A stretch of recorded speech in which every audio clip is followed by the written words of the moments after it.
I was stacking canned goods in a Miami shelter, my hands still pruned from mopping floodwater, when a man in a $5,000 suit asked me if I'd ever received money from my grandfather. The question hit me like ice water. I'd been told my grandfather wanted nothing to do with me since the day I was born. That was 19 years ago. What I learned next made me realize my entire life had been one carefully orchestrated lie, and the people I'd called family had stolen everything, including my mother's dying wish for me. If you've ever discovered that the people who were supposed to protect you were actually the ones destroying you from the inside, hit that like button right now.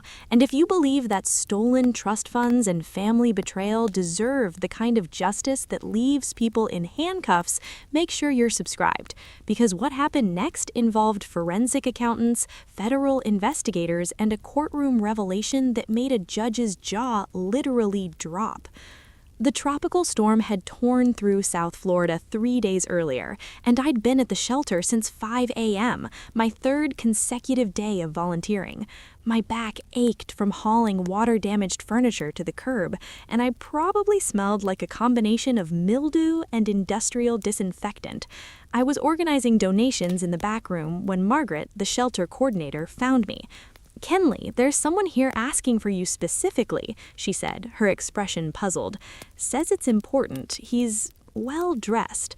Well-dressed was an understatement. The man waiting by the entrance looked like he'd stepped out of a boardroom in Manhattan, which, as I'd learned, he basically had. Steel gray hair, perfectly styled, shoes that probably cost more than I made in 3 months at my part-time job, and eyes that were studying me with an intensity that made my stomach flip. Kinley Maddox? His voice was controlled, professional, but there was something underneath it, something that sounded almost like pain? "Yes?" I wiped my dusty hands on my jeans, suddenly hyper-aware of how I must look. Ratty volunteer t-shirt, hair in a messy bun, probably dirt smudged on my face. "My name is Victor Maddox." He paused, watching my face. "I'm your grandfather." The words didn't compute. I actually laughed, this nervous, disbelieving sound that escaped before I could stop it. "That's not possible. My grandfather lives in New York and wants nothing to do with me. My stepmother told me he—" "Your stepmother." The way he said it made the words sound like poison. "Diane Zimmerman. Yes, I imagine she's told you many things." My legs felt unsteady. I'd grown up hearing how my mother's family had abandoned us, how my grandfather had cut my mother off for marrying my father, how he'd refused to even acknowledge my existence after she died when I was 2. It was one of those fundamental truths of my life, like knowing the sky was blue. "I don't understand," I managed. Victor gestured to a bench outside, away from the chaos of the shelter. Once we sat, he pulled out his phone and showed me a photograph. It was my mother, young and radiant, holding a baby. Me. "Frances sent me this 3 weeks before she died," he said quietly. "She was already sick then, though she hid it well. She made me promise to look after you if anything happened to her." My throat tightened. "But Diane said—" "I know what Diane said." His jaw clenched. "I've recently learned exactly what Diane has been saying and doing. Kinley, have you ever received any money from a trust fund?" "What trust fund?" The look that crossed his face was somewhere between rage and devastation. "The one I've been depositing $10,000 into every single month since your mother died. The one that should have paid for your education, your living expenses, your future. The one your stepmother has been managing as your legal guardian since your father passed away 8 years ago." The world tilted. I gripped the bench. $10,000 a month? That's impossible. We could barely afford groceries half the time. I've been working since I was 16 just to buy my own clothes. I went to public school. My voice cracked. "I sleep on a pull-out couch in the living room because we couldn't afford a bigger apartment." Victor's hand reached for mine, stopped, pulled back. We were strangers, after all. Strangers who shared blood and, apparently, a massive betrayal. 3 weeks ago, he said, I hired a private investigator. I wanted to check on you, make sure you were thriving. I'd respected your father's wishes to handle things through Diane after he remarried, but something felt wrong. I hadn't heard from you in 17 years. No thank you notes, no updates, nothing. The investigator sent me photos of you working at a grocery store, living in a rundown apartment complex, volunteering here after the storm instead of being safely away at university. He pulled out a manila folder, thick with documents. My lawyer has been tracing the transactions. Would you like to see them? Did I want to see them? My hands were shaking as I took the folder. The first page was a bank statement, the trust fund account. The balance should have been over $2.3 million. Current balance, $47,832.19. Where? I couldn't finish the sentence. My eyes scanned the withdrawal history. Transfer to household count, educational expenses, medical necessity, family support, page after page of withdrawals, some as large as $50,000. I attended public school, I said numbly. I've never had any medical procedures. I don't even have health insurance right now. I know, Victor's voice was deadly quiet. My legal team has been investigating for 3 weeks. Would you like to know what we found? I nodded, unable to speak. Your stepsister, Hadley, attended Preston Academy, a private school that costs $42,000 per year. She had extensive orthodontic work, cosmetic, not medical. She drives a 2019 Mercedes registered in your stepmother's name, but purchased with a withdrawal labeled as transportation for Kinley's education. There were vacations to Europe, designer purchases, jewelry. Your stepmother renovated her kitchen twice in the last 5 years using money marked for your living expenses. Each word hit like a physical blow. Hadley, my stepsister who complained about having to share her bathroom with me when I visited, who went skiing in Aspen every winter while I worked holiday shifts for overtime pay, who was currently at Stanford, while I was taking gap years to save money for community college. She knew, I whispered. Diane knew exactly what she was doing. Yes, Victor said simply. She knew, and she did it anyway. For 17 years. I thought about all the times Diane had sighed about money when I asked for things, the look of exasperated patience when I needed new shoes for work, the way she'd say, "Money doesn't grow on trees, Kinley," while Hadley walked around in designer clothes, the college applications I never filled out because we couldn't afford it and we needed to be realistic about our situation. The investigator took photos. Victor pulled out another folder. This is your stepsister's dorm room at Stanford. I looked at the images.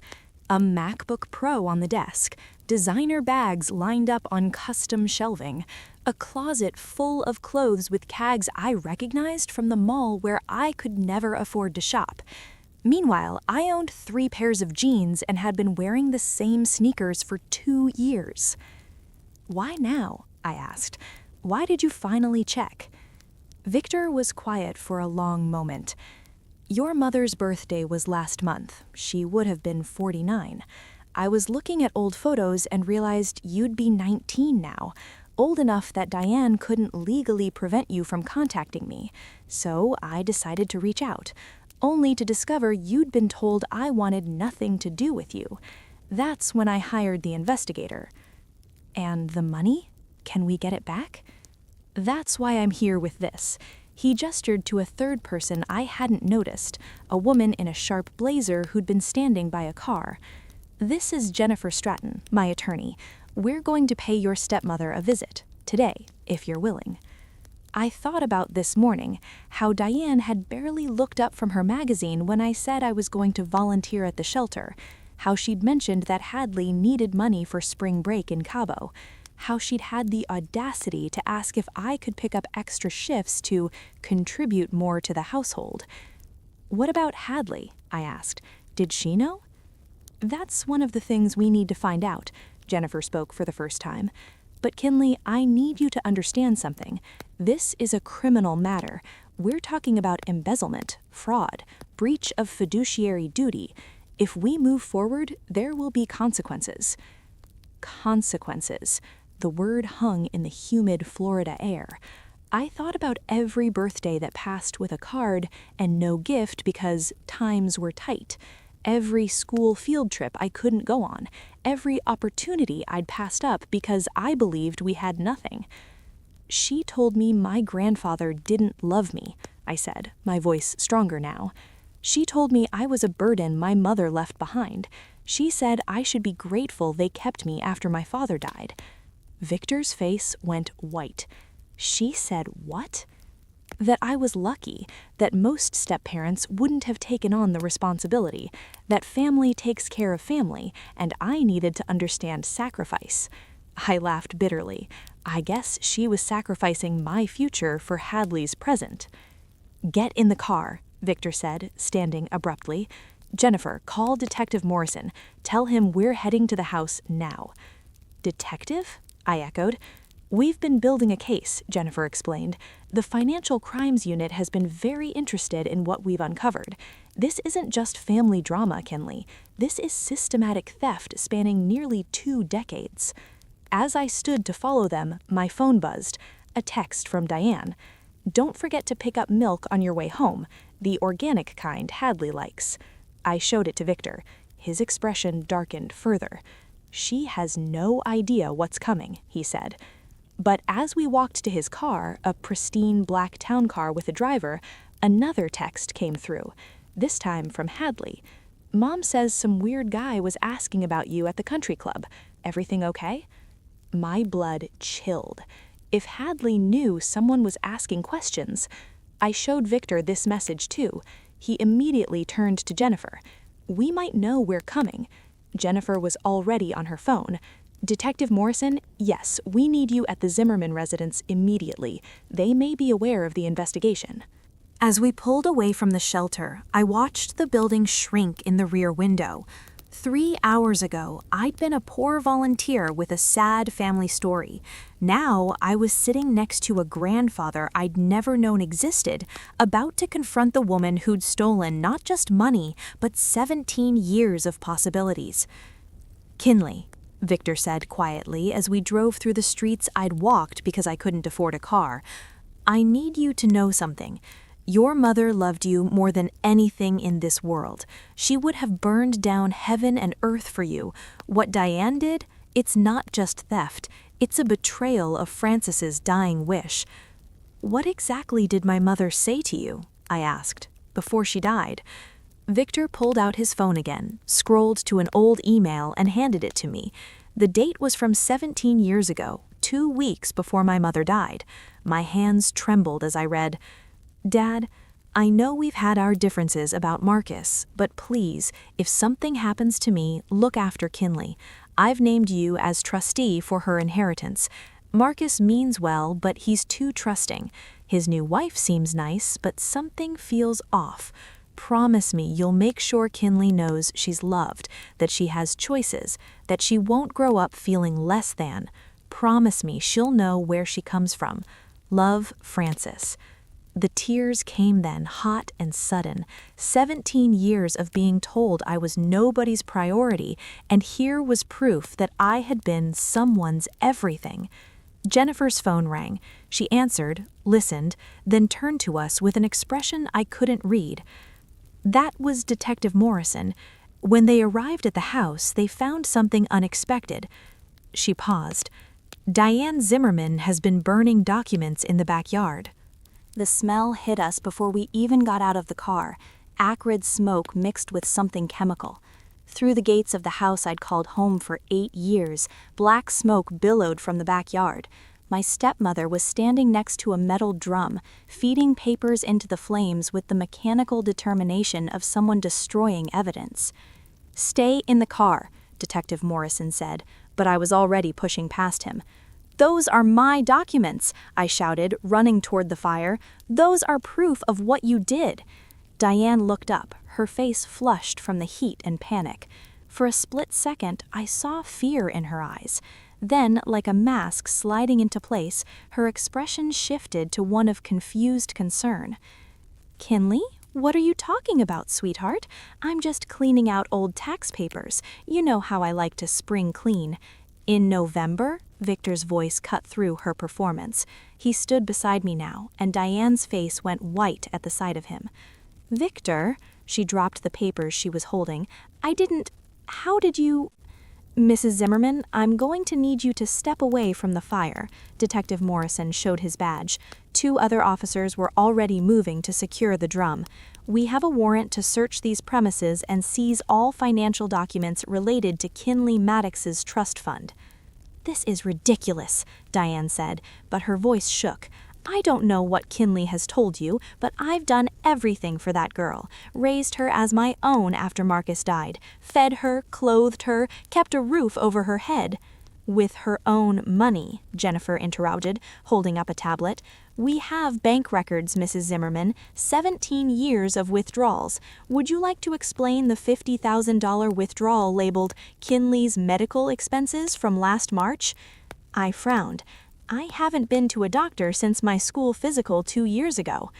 Hadley's Mercedes was parked in the driveway, the same car she'd gotten for her 18th birthday, the one Diane said was a lease they could barely afford, but that Hadley needed for her Stanford commute. "That was for—" Diane started, then stopped. "I want a lawyer." "That's your right," Detective Morrison said, "but we're still executing this warrant." What happened next was like watching my life unravel in reverse. The officers went through the house I'd tiptoed through, afraid to take up too much space. They opened filing cabinets I'd never been allowed near. They photographed Hadley's room, the room I'd helped paint 2 summers ago, thinking we were finally bonding as a family, not knowing the paint and renovation materials had been purchased with money marked as my educational supplies. I stood in the doorway of that room now, seeing it differently. The custom built-in shelving, the ensuite bathroom with marble countertops, the walk-in closet bigger than the living room space where I slept. "Kinley, you don't understand," Diane said from behind me, 2 officers flanking her. "Your father left us with nothing. His life insurance barely covered the funeral. Someone had to make hard decisions to keep this family afloat." "With my money," I said flatly, "with $2.3 million my grandfather sent for me." "That money was excessive. What child needs $10,000 a month? It was absurd. Hadley had needs too. Was I supposed to let my biological daughter suffer while you lived like royalty?" "Suffer?" I turned to face her fully. "Hadley went to private school. I went to public school where the ceiling leaked. You were fine. I worked at a grocery store to buy my own tampons because you said hygiene products weren't in the household budget." Victor made a sound like he'd been punched. Jennifer was typing furiously on her phone. "That's dramatic, and you know it," Diane said, but the officers were writing everything down. "I provided for you." "Provided for me," I laughed, but it came out broken. "Should we talk about last Christmas, when you gave Hadley a MacBook and gave me a $25 gift card to Target, which, by the way, you asked me to use for household supplies?" "Kinley," Diane started, but I wasn't done. "Or should we talk about when I got into UF? Do you remember what you said? We can't afford out-of-pocket tuition, and you didn't get enough scholarships. Maybe you should consider community college." Meanwhile, Hadley was taking SAT prep courses that cost $3,000. My voice was rising, years of suppressed frustration boiling over. "I believed you. I believed we were poor. I wore the same pair of shoes until they had holes because I thought we couldn't afford new ones. I ate ramen for dinner while you and Hadley went to restaurants because you said I needed to learn budgeting. You're twisting everything. Am I? Should we check the credit card statements? The ones you used my trust fund to pay off?" I pulled out my phone, scrolling to photos the investigator had shared. "Nobu, March 15th, $200. I remember that night. You said you and Hadley were going to a work event. I had a can of soup." Detective Morrison stepped forward. "Mrs. Zimmerman, we've recovered several documents from the fire, partially burned but legible. Would you like to explain these tuition invoices in Hadley's name paid from the trust account? That's when Hadley walked in. She was carrying shopping bags, Nordstrom, Lululemon, Sephora, and froze when she saw the police. Mom, what's happening? Hadley, go to your room, Diane said quickly. No, I said. She should hear this. Hadley, did you know that Mom has been stealing from my trust fund to pay for your life? Hadley's face was a study in confusion. What trust fund? Kinley, what are you talking about? I wanted to believe she didn't know. I really did. But then her eyes darted to her mother, and I saw it, a flicker of guilt. You knew, I said quietly. Oh my God, you knew. I didn't, Hadley started. Last year, when you got into Stanford, you said something about how grateful you were that everything worked out financially. I thought you meant scholarships, but you meant my money, didn't you? Hadley's bags dropped to the floor. Mom said it was family money, that it was for all of us. It was for Kinley, Victor said, his voice like ice. Every penny was designated for my granddaughter. Your mother has been stealing from a trust fund since Kinley was 2 years old. But Hadley looked between us. Mom, you said Kinley's grandfather abandoned her. You said we were doing her a favor. I've been depositing $10,000 a month for 17 years. That money was supposed to ensure Kinley had every opportunity. Instead, it paid for your opportunities while she worked minimum wage jobs to buy necessities. The full weight of it was hitting Hadley now. I could see it in the way her face crumbled. Kinley, I thought the money was from Dad's investments. Mom said a lot of things, I interrupted. Did you ever wonder why I couldn't afford to join you on spring break trips? Why I didn't have a car? Why I worked every holiday instead of coming to the ski lodge with you guys? I thought you were being proud or stubborn, making a point about being independent. I was surviving. The words came out raw. While you were at Stanford, I was calculating if I could afford both food and gas this week. While you were getting your hair done at that salon downtown, I was cutting my own hair in the bathroom mirror. Jennifer stepped forward. Miss Zimmerman, Hadley, we'll need to ask you some questions about your knowledge of these transactions. She was a minor for most of it, Diane said quickly. She didn't know anything. But she's been an adult for the past year, Detective Morrison noted, and we have text messages between you two discussing Kinley's money directly. They had text messages? I looked at Jennifer, who gave me a small nod. They'd been thorough. I need to show you something to Kinley, Victor said to me quietly. He led me away from the chaos into the small den where my father used to read. It hadn't changed much. Diane had left it like a shrine. Victor pulled out a photo from his wallet. It was my mother, my father, and baby me at what looked like Christmas. Your parents were happy, he said. Despite my initial reservations about Marcus, he loved your mother deeply, and they both loved you. When your father remarried Diane 2 years after Francis died, I tried to stay involved, but Diane made it clear I wasn't welcome. She said it was too painful for you, that seeing me reminded you of losing your mother. I don't even remember my mother, I said, tears burning my eyes. She was remarkable, fierce, funny, brilliant. You have her eyes, and apparently her sense of justice. He paused. I failed you, Kinley. I should have pushed harder. I should have insisted on seeing you. You sent money. Money isn't love. Money was the easy part. I should have fought for you. Before I could respond, we heard shouting from the other room. We rushed back to find Diane being placed in handcuffs. This is insane, she was yelling. I raised that girl. I gave her a home. You can't arrest me for taking care of my family. We can arrest you for embezzlement, fraud, and breach of fiduciary duty, Detective Morrison said calmly.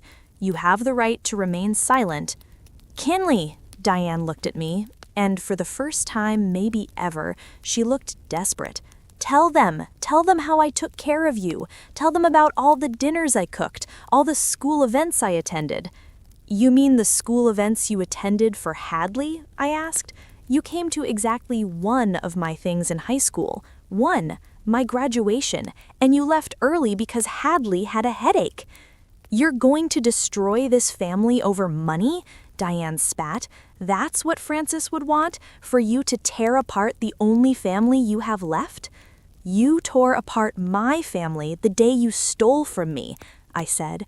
"Every dollar you took was a choice. Every lie you told was a choice. You chose Hadley over me every single day for 17 years. As they led her out, Hadley stood frozen in the foyer, surrounded by her shopping bags. "Kinley, what's going to happen to me?" I wanted to feel sympathy. This girl who'd been my sister for 8 years, but all I could think about were the nights I'd gone to bed hungry while she complained about the restaurant Mom took her to not being trendy enough. "I don't know, Hadley. What happened to me when I needed things? That's not fair." "Fair?" I laughed. "Was it fair when you got a car for your birthday and I got a card? Was it fair when you complained about your dorm room being too small while I slept on a pull-out couch? Was it fair when—" "I didn't know," Hadley screamed. "I didn't know it was specifically your money. I thought—" "You thought what? That money just magically appeared? That your mom's part-time real estate job paid for Stanford tuition?" Hadley's face crumpled. "She said Grandpa left us investments. She said we were comfortable because she was smart with money." "My grandfather," she meant. "My grandfather, who you've never met, was somehow funding your entire life?" The truth was sinking in for Hadley now. I could see it, the revision of every luxury, every privilege, every opportunity she'd had. She was realizing it had all been built on theft. Jennifer approached us. "Kinley, we need to go to the bank. There are accounts we need to freeze immediately, and we need your signature on several documents." As we prepared to leave, I looked back at the house one more time, the place where I'd felt like a guest in what should have been my home, where I'd made myself small, grateful for scraps of attention and affection. Victor put his hand on my shoulder.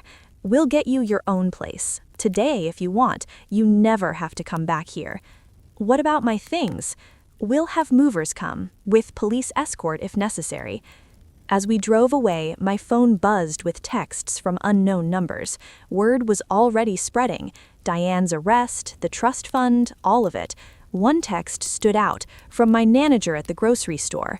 "Heard about your situation. Don't worry about your shift tomorrow. Take all the time you need." But there was one text that stopped me cold.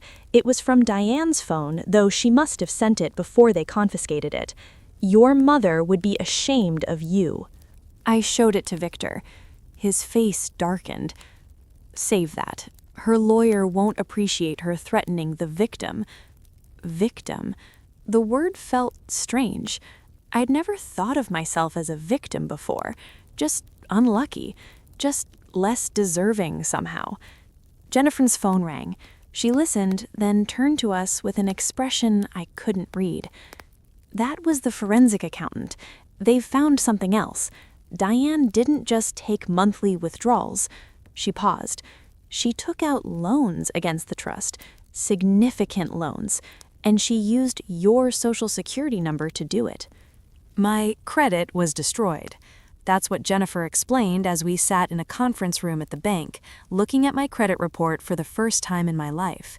7 credit cards maxed out, 2 personal loans totaling $200,000, a car loan for a vehicle I'd never seen, all opened with my social security number when I was still a minor.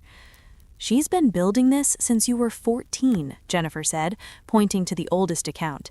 She knew eventually you might discover the trust fund, so she created a backup plan. If you tried to reclaim the money, she could argue you'd been spending it yourself." I stared at the papers, my hands shaking. But I was a child. How is this possible? "Identity theft is easier when the perpetrator has legal guardianship," the bank's fraud investigator, Mr. Chen, explained. "She had access to all your documents, your social security number, your birth certificate. She could answer any security question." The shopping sprees, I said suddenly, remembering. Hadley would come home with bags and bags of stuff, and Diane would joke about retail therapy. Those were on my cards? Most likely, Mr. Chen confirmed. We're pulling security footage from several stores. If we can prove you weren't present for these purchases, it strengthens the fraud case. Victor had been silent, but I could feel his rage radiating from across the table. When he finally spoke, his voice was deadly calm. How much damage are we talking about? Between the trust fund theft, the loans, and the credit fraud, Jennifer calculated, approximately $2.7 million. That number hung in the air like a physical presence. $2.7 million, the life I could have had, the education, the opportunities, the freedom, all converted into Hadley's designer wardrobe and Diane's kitchen renovations. I want to bury her, I said quietly, and everyone turned to look at me. I don't just want the money back, I want her to lose everything. I want her to know what it feels like to have nothing, to be told you're nothing. Victor studied me for a moment. That's a dangerous path, Kinley. Is it? She stole my mother's last gift to me. She stole my future. She made me believe I was worthless, a burden, someone to be tolerated. My voice was steady now, the shock crystallizing into something harder. I want her to pay. Jennifer and Victor exchanged glances. Then Jennifer pulled out a thicker folder. If we're going to do this properly, we need everything documented. Every transaction, every lie, every instance of neglect while she was spending your money. We need witnesses who can testify to the disparity in how you and Hadley were treated. We need a pattern of deliberate cruelty, not just financial theft. I can do that, I said immediately. It won't be easy, Jennifer warned. You'll have to relive some painful memories, and Diane's lawyer will try to paint you as vindictive, ungrateful, possibly even complicit. Let them try. We spent the next 3 hours building a timeline. Every memory of being denied basic necessities while Hadley got luxuries, every lie about not having money, every manipulative comment about me being a burden. Jennifer recorded everything, occasionally asking for specific details that made me realize how calculated Diane's cruelty had been. The college applications, I said suddenly. She made me miss the deadline for 3 schools, said she'd mail them, then claimed they must have gotten lost. But Hadley's applications were all submitted early decision. Victor's assistant, who'd been quietly taking notes, spoke up. We found something interesting in the email records. Diane has been corresponding with someone named Patricia Zimmerman. Her sister? Aunt Pat, yeah, she lives in Texas. According to these emails, Diane was planning to transfer significant assets to her sister's name yesterday, before the arrest, before we confronted her. Which meant, she knew we were coming, I said. The country club question, someone warned her. Jennifer was already pulling up bank records on her laptop. The transfers were initiated but not completed. We can freeze them, but we need to move fast. There's more, the assistant continued. She's been telling her sister that Kinley is troubled and manipulative. These emails go back 2 years. She's been preparing a character assassination in case this day ever came. I felt sick. While I'd been working doubles to afford textbooks I'd never need, the college applications, I said suddenly. She made me miss the deadline for 3 schools, said she'd mail them, then claimed they must have gotten lost. But Hadley's applications were all submitted early decision. Victor's assistant, who'd been quietly taking notes, spoke up. We found something interesting in the email records. Diane has been corresponding with someone named Patricia Zimmerman. Her sister? Aunt Pat, yeah, she lives in Texas. According to these emails, Diane was planning to transfer significant assets to her sister's name yesterday, before the arrest, before we confronted her, which meant, she knew we were coming, I said. The country club question, someone warned her. Jennifer was already pulling up bank records on her laptop. The transfers were initiated but not completed. We can freeze them, but we need to move fast. There's more, the assistant continued. She's been telling her sister that Kinley is troubled and manipulative. These emails go back 2 years. She's been preparing a character assassination in case this day ever came. I felt sick. While I'd been working doubles to afford textbooks I'd never need, she'd been preparing to destroy my reputation. "We need witnesses," Jennifer said. "People who can testify to your character and how you were treated. Coworkers, teachers, anyone who saw the disparity." I thought about it. My manager at the grocery store, Tom, he tried to give me extra shifts when he found out I was saving for college. My high school guidance counselor, Mrs. Peterson, she helped me apply for every scholarship possible when Diane said we couldn't afford application fees. Oh, and Mrs. Chen from next door. She used to invite me for dinner when Diane and Hadley went to restaurants without me. Good. We'll need statements from all of them. My phone buzzed. It was Hadley. "The police took Mom's computer. There are things on there, things that will make this worse. I'm trying to help you, Kinley. Please believe me." I showed it to the team. Jennifer immediately perked up. "Ask her what things." I typed back, "What kind of things?" Hadley's response was quick. "Recordings. She recorded conversations with you, edited them, made it sound like you were threatening her." My blood ran cold. "She recorded me?" Another text. "Not just you. She has a recording where she makes it sound like Grandpa, your grandpa, promised the money to the whole family, not just you. She edited his voicemails." Victor grabbed the phone. "This is witness tampering and evidence fabrication. We need those recordings before she can submit them to her lawyer." But then Hadley sent something that changed everything. "I have copies. I found them months ago when I was looking for my passport. I knew something was wrong, but I was scared. I can give them to you, but I need something in return." "She wants to make a deal," I said, disgusted. "Even now, she's trying to profit." "Wait," Jennifer interrupted. "Let's hear what she wants." I typed, "What do you want?" "Immunity. I don't want to go to jail. I was a minor for most of it, but Mom made me sign things this past year. She said it was for taxes, but I think I might have unknowingly participated in fraud." Jennifer took the phone and typed, "We need to meet. Tonight. Bring everything." We arranged to meet Hadley at a Starbucks near the university. As we drove there, Victor filled me in on something else they'd discovered.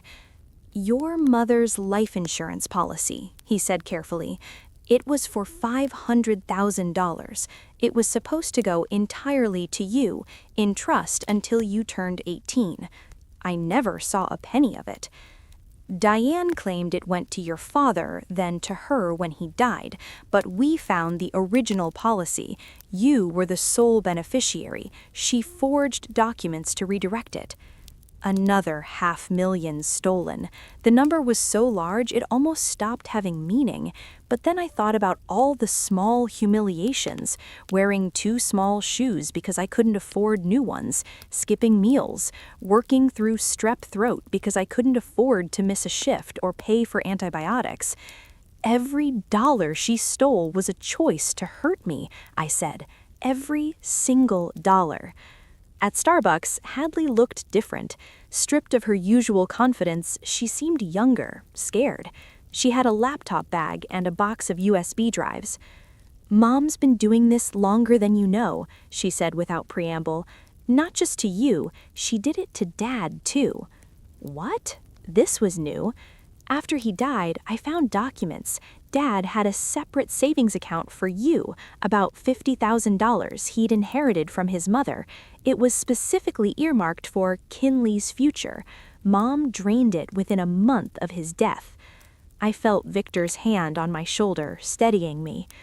"There's more," Hadley continued, pulling out a USB drive. "These are the real recordings, not edited. Mom would talk about you when you weren't home. Hadley paused, looking genuinely distressed. "She called you the obligation, said raising you was her charity work, said once you turned 18, she'd make sure you had nothing so you'd have to leave and never come back." "You heard her say these things and never told me?" "I was scared of her," Hadley burst out. "You don't understand. She's different when no one's watching. She threatened to cut me off too if I ever sided with you. Said I'd end up like you, working minimum wage, sleeping on couches. I was a coward, okay? I was a coward and I benefited from it, and I'm sorry. Jennifer had been reviewing the files on Hadley's laptop. This is extensive. She documented her entire plan.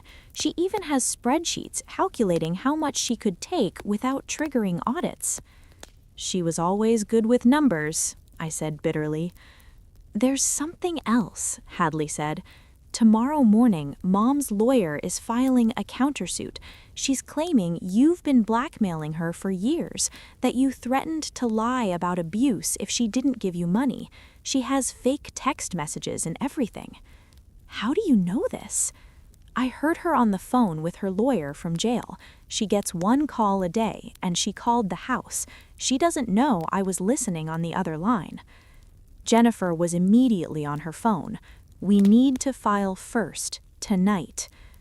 The next 4 hours were a blur of legal preparation. We drove to Jennifer's law firm, where a team of lawyers was waiting. They'd been preparing for this possibility. Statements were drafted, evidence was organized, and a comprehensive complaint was filed electronically with the court. But then we hit a snag.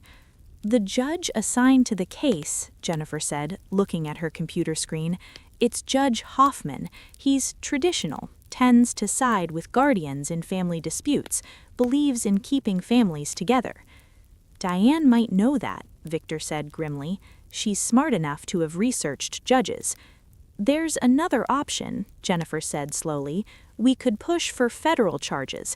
The interstate commerce element, some of the purchases were made across state lines, and the identity theft of a minor crosses into federal jurisdiction. Do it, I said immediately. As the lawyers worked through the night, I sat with Victor in his hotel suite looking out at the Miami skyline, the same city where I'd struggled for years, believing I had nothing. I should have fought harder to see you, he said again. We can't change the past, I told him, but we can make sure she pays for it. My phone rang. It was Tom, my manager from the grocery store. Kinley, I just wanted to check on you. Also, someone came by asking questions about you. A woman said she was a family friend writing a character reference, but something felt off. What did she look like? Older, well-dressed, blonde hair, drove a white Lexus. Aunt Pat, Diane's sister, was in town. Tom, did you tell her anything?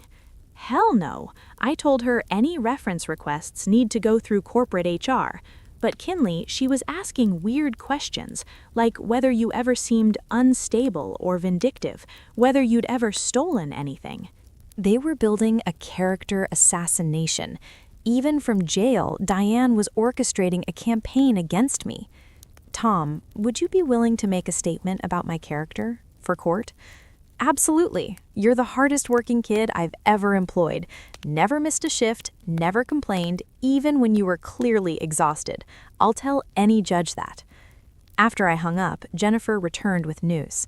Federal prosecutors are interested, very interested.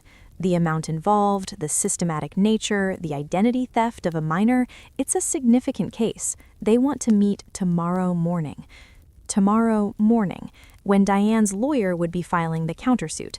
It's going to be a race, Jennifer said. Whoever files first sets the narrative.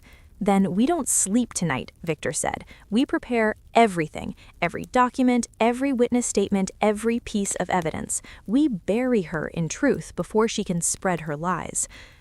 As the night wore on, more evidence emerged. The forensic accountant found offshore accounts, small transfers to the Cayman Islands. Diane had been preparing to run. She knew this day might come, I said, looking at the transfer records. She's been planning an exit strategy. The passport, Hadley said suddenly. That's why I was looking for mine. Mom had all our passports in her safe. She got me a new one last month, said mine was expiring, but it wasn't. Jennifer's eyes sharpened. She was planning to take Hadley and run, leave the country before you discovered the theft. When? I asked. Hadley pulled up her calendar. We had a trip planned next week. She said it was a mother-daughter vacation to Europe for my winter break, but she'd packed way more than necessary, and she told me to bring all my important documents. Next week. If Victor hadn't investigated when he did, they would have been gone. My money would have been gone. Everything would have been gone. We need to freeze her passport, Jennifer said, already typing, and Hadley's, sorry. I understand, Hadley said quietly. I'm not going anywhere. As dawn approached, we had everything ready. Hundreds of pages of evidence, witness statements, financial records, a clear pattern of systematic theft and abuse spanning 17 years. The federal prosecutor will meet us at 8. Diane's lawyer files at 9. We have a 1-hour window to set the narrative. I stood at the window watching the sunrise over Miami. In a few hours, everything would change. Either Diane would successfully paint me as a vindictive, troubled young woman trying to extort her loving stepmother, or the truth would finally come out. Kinley, Victor said, joining me at the window, whatever happens, I want you to know I'm proud of you. Your mother would be proud of you. Standing up to someone who had power over you for so long, it takes incredible courage. It's not courage, it's rage. Pure, crystallized rage. Sometimes they're the same thing. My phone buzzed, a text from an unknown number. When I opened it, my blood ran cold. It was a photo of me at 16, working at the grocery store, but it had been edited, photoshopped to make it look like I was pocketing money from the register. The message read, "Drop the charges or this goes viral. You have 1 hour." I showed the blackmail photo to Jennifer, who actually smiled. She just committed another federal crime: extortion, intimidation of a witness, and cyberstalking. Send that to her lawyer and ask if he knows his client is committing crimes from jail. At 7:47 a.m., we walked into the federal prosecutor's office. Anna Rodriguez was a legend in Miami's legal circle, a former defense attorney who'd switched sides after watching too many wealthy criminals buy their way out of consequences. She reviewed our evidence with the intensity of a surgeon. This is one of the most comprehensive cases of guardian financial abuse I've seen, she said finally. The identity theft alone would put her away for years. But the systematic nature, the planning, the attempt to flee the country, we're looking at 20 to 30 years if convicted on all counts. If? I asked. Diane Zimmerman has hired Marcus Webb as her defense attorney. He's good, very good. He'll try to muddy the waters, claim you were complicit or aware of the spending. He'll paint you as an ungrateful child trying to cash in now that you've discovered a wealthy grandfather.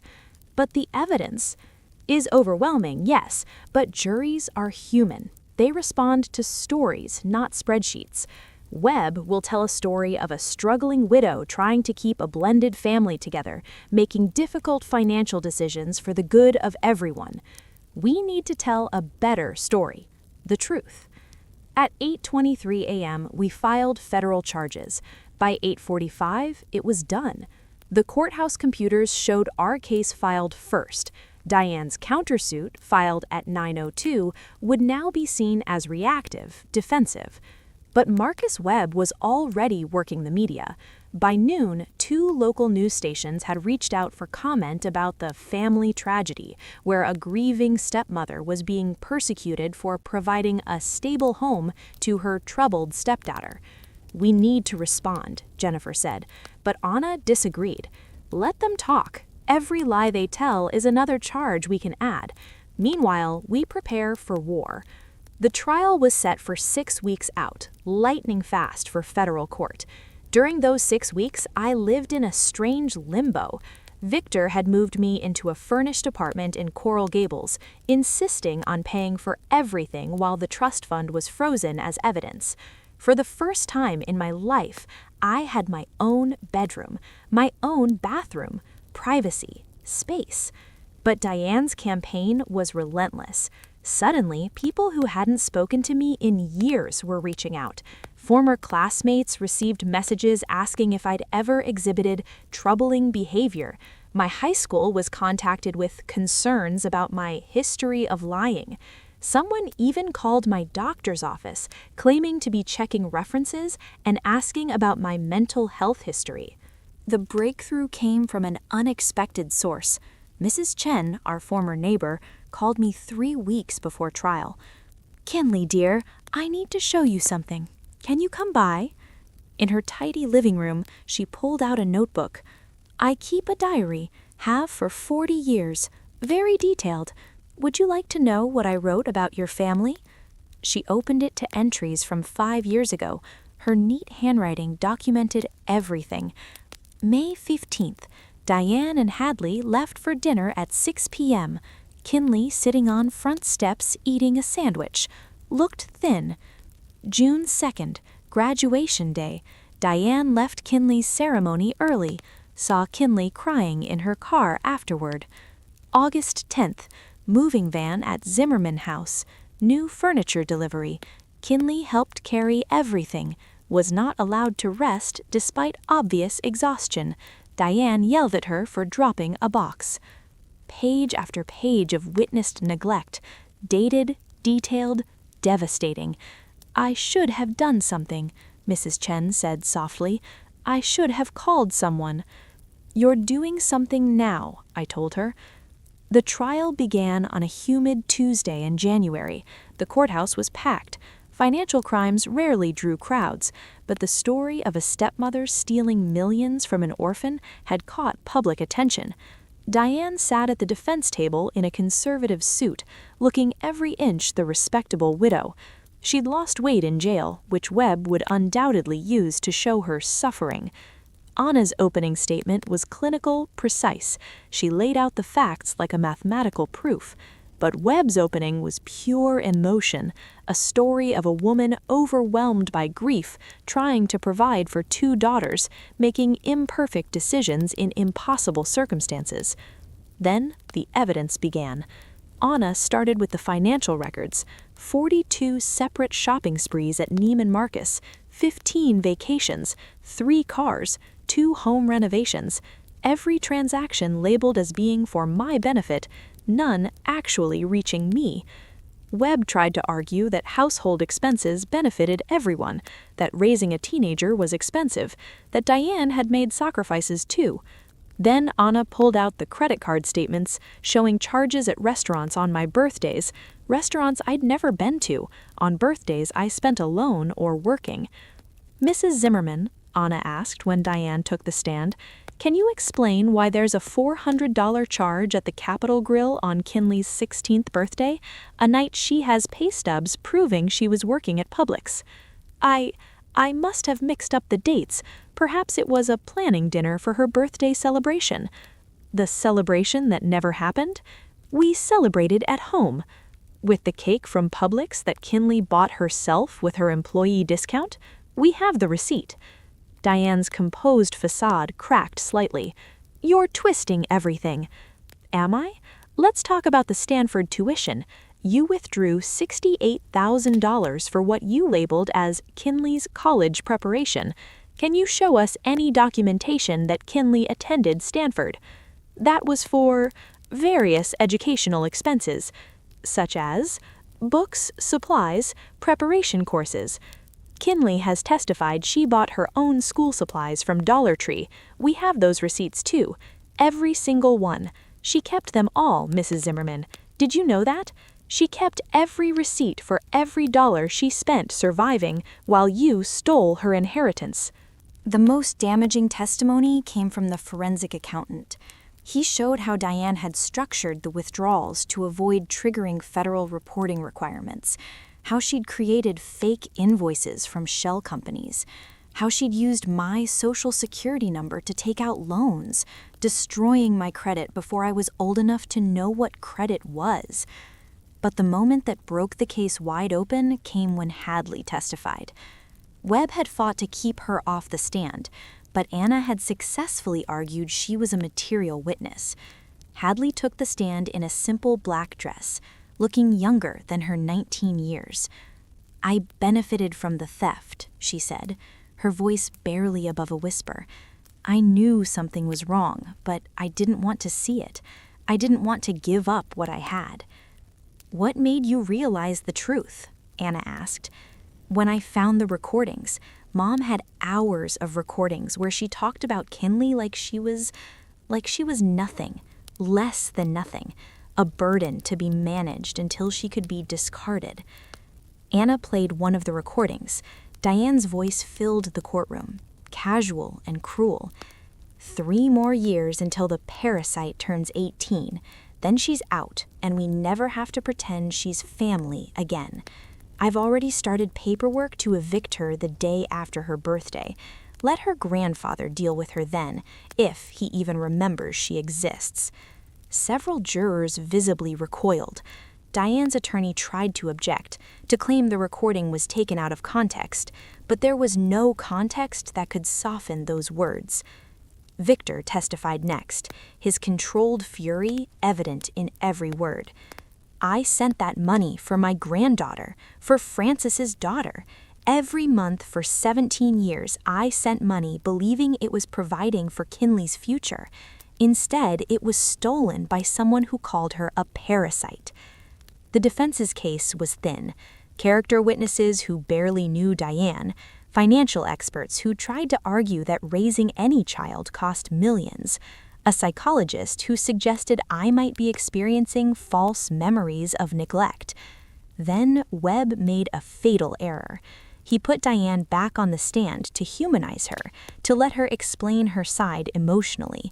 But Anna was ready. Mrs. Zimmerman, you've claimed you treated both girls equally. Let's test that. What was Kinley's favorite subject in school? English, I believe? It was marine biology. What size shoe does she wear? 7? 8.5. What's her middle name? Elizabeth? She doesn't have one. You've been her legal guardian for 8 years and you don't know basic facts about her? But I bet you know Hadley's favorite subject, shoe size, and middle name. This is ridiculous. Science, size 6, Marie. Those are Hadley's answers. You know because Hadley was your daughter. Kinley was just a bank account. Diane finally snapped. You don't understand the pressure I was under. Marcus died and left me with nothing. Nothing. I had to provide for my daughter. With money that wasn't yours. That money was excessive, obscene. What child needs that much money? The child it belonged to, Anna said simply. The jury deliberated for 4 hours. 4 hours that felt like 4 years. When they returned, the foreman stood with a paper that shook slightly in his hands. On the count of wire fraud, we find the defendant guilty. On the count of mail fraud, we find the defendant guilty. On the count of identity theft of a minor, we find the defendant guilty. 18 counts. Guilty on all 18 counts. Diane collapsed in her chair. Webb immediately began talking about appeals, but everyone knew it was over.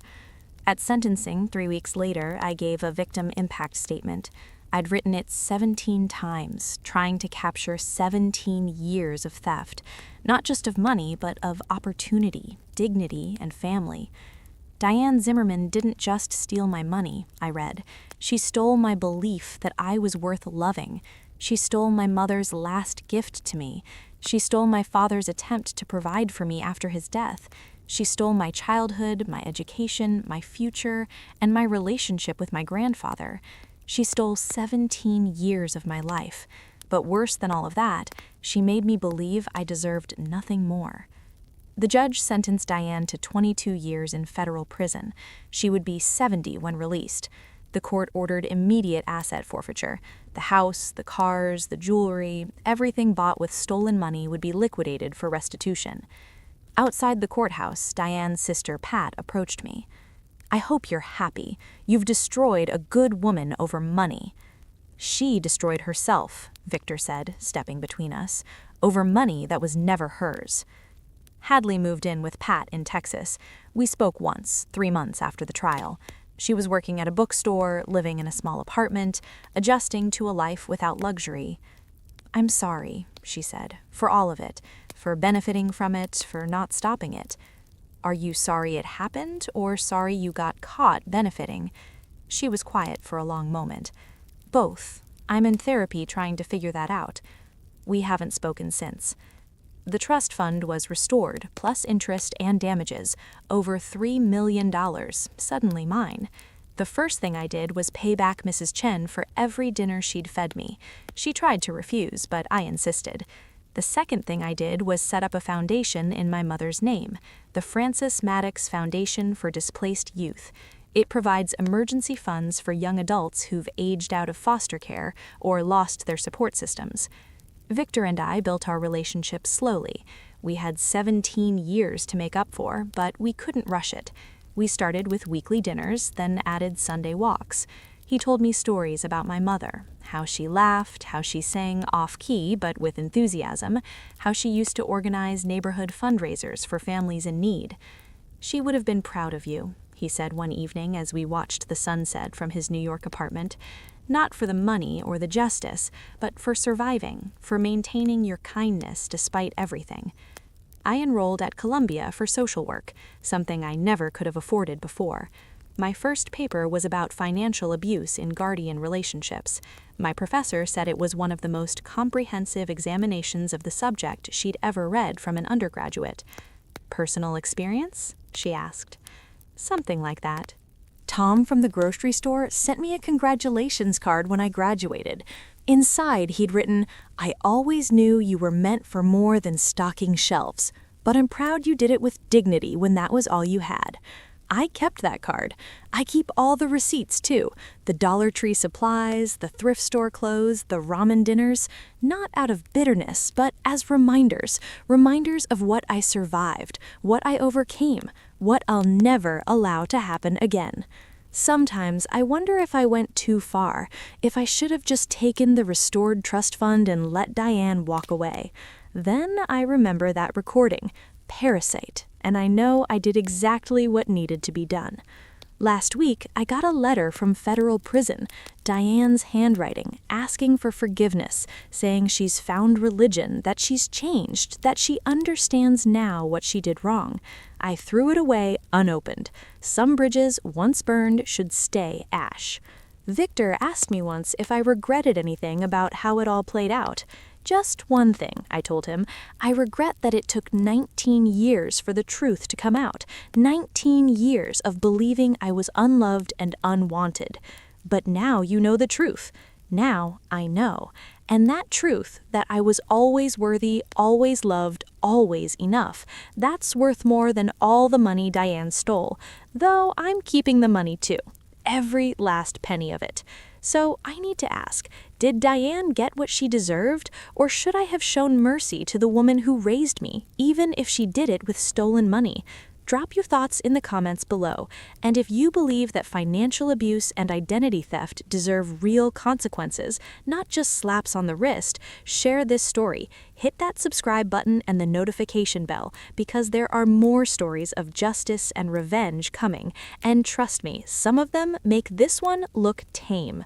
Remember, keeping receipts isn't just about money. Sometimes it's about proving you existed when everyone tried to erase you.